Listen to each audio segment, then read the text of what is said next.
হিন্দু মুছলমানৰ মাজত সংঘৰ্ষ লগোৱাৰ চেষ্টা নকৰিব। আমি এজন অসমীয়া হিচাপে অসমৰ সৰ্বসাধাৰণ জনসাধাৰণক অনুৰোধ কৰিছোঁ, এইখন অসম আগবঢ়াই ল'বলৈ সকলোৰে অৱদান লাগিব বা সকলোৰে চেষ্টা লাগিব। কাৰণ এখন অসম, এখন দেশ উন্নতৰ ফালে যাবলৈ হ'লে সকলো জাতি ধৰ্ম বৰ্ণ নিৰ্বিশেষে সকলোৱে একমত হৈ আমাক জীৱন যাপন কৰিব লাগিব। সেইকাৰণে কৈছোঁ, বৰ্তমান যিটো অসমৰ পৰিস্থিতি, আমাৰ নামনি অসমত আৰু এটা বীজাণু সোমাইলে। আপোনালোকে গম পাইছেনে? বদৰুদ্দিন আজমলক আমাৰ ধুবুৰী লোকসভাৰ পৰা উৎখাত কৰাৰ কাৰণে ৰাতি দিনে আমি কিমান কষ্ট কৰিছিলোঁ, আমাৰ কষ্ট আল্লাহ কবুল কৰিছিল। সেইকাৰণে আজি আমাৰ নামনি অসমত বদৰুদ্দিন আজমলৰ চিন চাপ নাই। কিন্তু আকৌ আপোনালোকে এটা দলক আঁকোৱালি ল'ব বিচাৰিছে। যদি 2026-ত মিত্ৰজোঁটৰ যদি প্ৰাৰ্থীক আপোনালোকে ভোট নিদিয়ে, যদি কোনোবাই নিজাভাৱে কেণ্ডিডেট দিয়ে, যদি আপোনালোকে ভোট দিয়ে, সিয়ে নহওক অখিল গগৈ, সিয়ে নহওক আন কোনোবা, যদি আপোনালোকে তাক ভোট দিয়ে আর যদি বিজেপি চৰকাৰক সাপোৰ্ট কৰা মানুহক ভোট দিয়ে, আকৌ এবাৰ আপোনালোকৰ নিজৰ ভৰিত নিজে কুঠাৰ মাৰা হ'ব। এইটো মই আপোনালোকক আগতীয়াকৈ কৈছোঁ।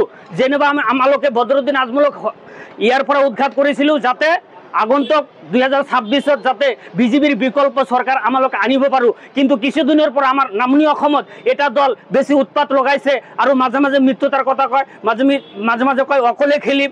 আজি এজন নেতাই কৈ আছে যে অল অসমত যিমান সমষ্টি আছে, আমাৰ বিশিং জৰুৱা সমষ্টিত সেইখন দলৰ বোলে সেইজন প্ৰাৰ্থী বোলে সকলোতকৈ বেছি ভোটত জিকিব। এইটো আকৌ পাগলৰ কথা। আপোনালোকক সাৱধান কৰিছে মাইনৰিটি মুছলমানক।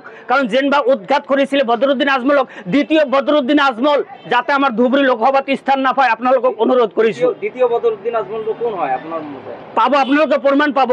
2026-ৰ ইলেকশ্যন যেতিয়া আহিব না, আপোনালোকে প্ৰমাণ পাব। আমাৰ মিয়া মুছলমান যিটো দলত বদৰুদ্দিন আজমলৰ দলত আছিল, বিজেপি আহিবলৈ সক্ষম হ'ল। আকৌ যদি আমাৰ মিয়া মুছলমান ভাগ ভাগ হয় বিভিন্ন দলত যদি যোগদান কৰে, এতিয়া চাই আছে না আমাৰ ইয়াত উচ্ছেদ কৰি আছে, হেজাৰ বিঘা মাটি উচ্ছেদ কৰি আছে। আৰু এই সময়ত কিছুবিলাক দল সংগঠন কি কৰিছে, আমাৰ সেই উচ্ছেদিত পৰিলোকৰ সুযোগ লৈ বা আৱেগিক মুহূৰ্তত যোগদান কাৰ্যসূচী কৰি আছে। তাৰমানে মিয়া মুছলমানটো বোকা মুছলমান, যিজন আহি সন্মুখত হয়তো চকুলো টুকিব, তাকে ভাবিব যে আমাৰ মিয়া মুছলমান তেৰান কত্ৰা, অথচ সেইজন ব্যক্তি আগত যাই আমাৰ পাৰ কুঠাৰ হইব। অনুৰোধ কৰিছোঁ। আপোনালোক গম পাইছে ব্যক্তিজনৰ নামো কম, দলৰ নামো কম, সময় সাপেক্ষে আপোনালোক অপেক্ষা কৰক। মই আজিৰ পৰা লাগিলোঁ।